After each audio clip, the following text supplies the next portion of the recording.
इस युद्ध से रूस यूक्रेन की इन्हें कोई अपॉर्चुनिटी नजर आती है सर? मैं आपका पहले जो दूसरा सवाल है उसके बाद में पहले बोलूंगा। सर, आज तक किसी कांग्रेस ने, यूएस कांग्रेस ने $10 बिलियन की एड इकट्ठी देने का फैसला नहीं किया था। ये पहली बार हुआ है। पोलैंड ने सडनली $6 बिलियन के टैंक खरीदने का फैसला कर लिया है।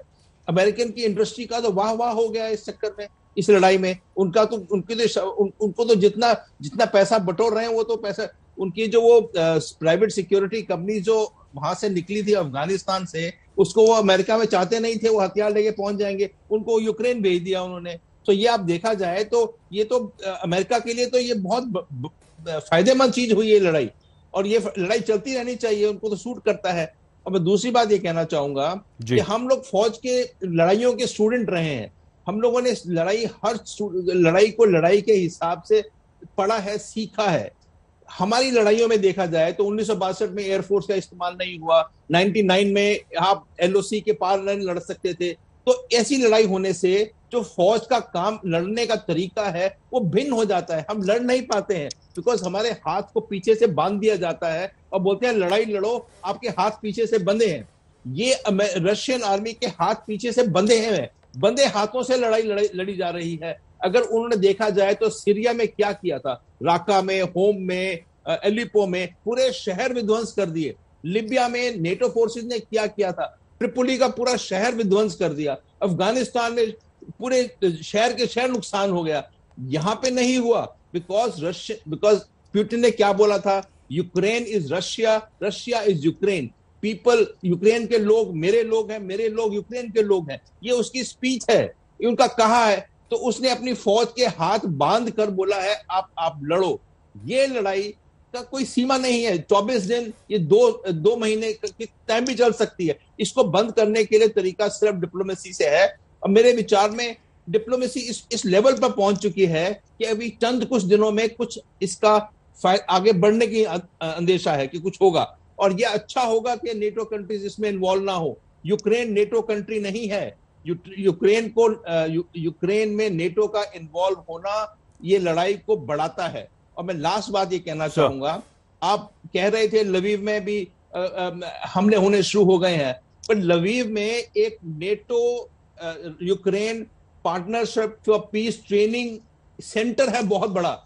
उस सेंटर में ये सामान बाहर से, पोलैंड से आ रहा है और लोग आ रहे हैं जिनको वो ट्रेन करके भेज रहे हैं लड़ने के लिए। उस सेंटर पे टारगेट करना एक नॉर्मल टारगेट है। मैं ये नहीं कहता कि लड़ाई होनी चाहिए, लड़ाई बंद होनी चाहिए, पर टारगेट्स को डिस्क्रिमिनेट तौर पे इस्तेमाल किया जा रहा है। ठीक है सर। सुशांत सर, क्या आपको लगता है, बहुत छोटा सा सवाल, कि दुनिया सिर्फ तमाशबीन है, कोई भी रूस यूक्रेन युद्ध को समाप्त करने के लिए गंभीर नजर नहीं आ रहा? नहीं यार, मैं नहीं मानता दुनिया तमाशबीन है। मेरे ख्याल सारी दुनिया के ऊपर असर पड़ रहा है इस युद्ध का। हमारे ऊपर असर पड़ रहा है। सिर्फ हमारे नागरिक ही नहीं फंसे हुए थे, हमारी अर्थव्यवस्था के ऊपर असर पड़ रहा है, सारी दुनिया पे असर पड़ रहा है इस युद्ध का। तो पहली बात तो ये, हम तमाशबीन नहीं है। दूसरी बात ये कि देखिए, जो जनरल शर्मा कह रहे हैं उसमें थोड़ी सी मैं एक वजाहत कर दूं कि लवीव जो है वो एक लेजिटिमेट टारगेट है। भाई, अगर आपने पूरे देश के ऊपर युद्ध थोप दिया है तो फिर ये तो कहीं नहीं लिखा हुआ था कि लवीव के ऊपर वो अटैक नहीं करेंगे, वो सिर्फ पूर्वी यूक्रेन के ऊपर अटैक करेंगे। वो तो सारा का सारे यूक्रेन के ऊपर अटैक करेंगे। उद्देश्य क्या था इस युद्ध का जो पुतिन साहब ने शुरू किया? और मैं ये बात तो बड़े अदब से मैं अपने दोनों सीनियर कोलीग से डिसएग्री करूंगा। भाई, ये कहना कि वो पुतिन बड़ी एक ह्यूमैनिटेरियन जंग लड़ रहे हैं, यार शहर के शहर आपने तबाह कर दिए, उनके लोगों को, लाखों करोड़ों लोगों को आपने पलायन करवा दिया, और आप कहते हैं भाई मैं तो आपसे बहुत प्यार मोहब्बत करता हूं, आपको मैंने जान से नहीं मारा इसलिए आप शुक्र मनाइए, मैं आपका बड़ा अच्छा दोस्त हूं। ये मुझे लॉजिक नहीं समझ आता फ्रैंकली स्पीकिंग। और अगर पुतिन साहब ने ये सोचा था कि मैं ये मानवीय तरीके से युद्ध लड़ूंगा और जीत जाऊंगा और अपने उद्देश्य पूरे कर लूंगा, तो फिर वो बहुत बड़े अहमक हैं।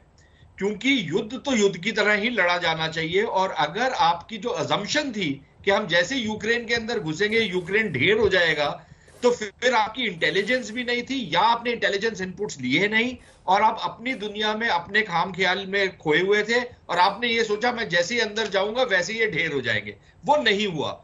अब उसका जो दोष है वो सीधा का सीधा पुतिन साहब के मत्थे मड़ेगा। ये इसमें मेरे ख्याल किसी को कोई दो राय नहीं होनी चाहिए। और इसीलिए पुतिन साहब भी अपना सर ओखली में दे चुके हैं। उसमें से कैसे निकालेंगे मुझे नहीं सब नजर आ रहा, क्योंकि या तो उनको सब कुछ मिलेगा या ज़ेलेंस्की को सब कुछ मिलेगा, कोई बीच का रास्ता नजर नहीं आ रहा जिस कगार पर यह युद्ध पहुंच चुका है। जनरल प्रसाद, अब आप इस युद्ध को, इसके समाधान को, क्योंकि 4 दौर की बातचीत हो चुकी है, ज़ेलेंस्की कह चुके हैं कि हम नेटो का हिस्सा नहीं बनना चाहते, हम बातचीत से ही इसका हल चाहते हैं। आपको क्या इसका सॉल्यूशन नजर आता है सर? जी अभी बताता हूं, लेकिन इससे पहले 2 बात और बताना चाहता हूं, क्योंकि अभी सुशांत सिंह साहब ने कुछ कहा। देखिए, इसमें तो कोई दो राय हो नहीं सकती कि there has been a massive underestimation of the capabilities of the enemy by the Russian forces. जब हम किसी युद्ध में जाते हैं तो एक एनिमी का हम एप्रिसिएशन करते हैं कि ये कितना इसकी ताकत है, कहां लड़ेगा, कहां स्ट्रांग है, क्या इसका वेपनरी है, क्या इसके लोग हैं, क्या इसकी मिलिट्री ट्रेनिंग है, क्या इसकी इंटेलिजेंस है, क्या इसकी प्रिपरेशन है। इसमें कहीं डेफिनेटली मेरे हिसाब से रशिया की चूक हुई है। They have under estimated the enemies capabilities, और वो अपनी कैपेबिलिटीज को शायद उसके साथ मैच नहीं कर पाए। इस मारे जो ओरिजिनल प्लान था, जिसको समझते हैं कि 8, 10, 12 दिन में खत्म हो जाएगा, वो नहीं हो सका। यूक्रेन की फौजों ने अच्छी पिच्ड बैटल दी, काउंटर अटैक्स तक किए, जिस तरह से खबरें आती हैं। तो मुझे this is definitely a certain assumption that I am making today that there has been a very very poor estimation of the enemy। और लड़ाई को जीतने के लिए सबसे बड़ी जो रिक्वायरमेंट होती है कि आप एनिमी का असेसमेंट सही करें। अगर आपने एनिमी का असेसमेंट सही कर लिया तो आपका प्लान अवश्य सक्सेस हो सकता है।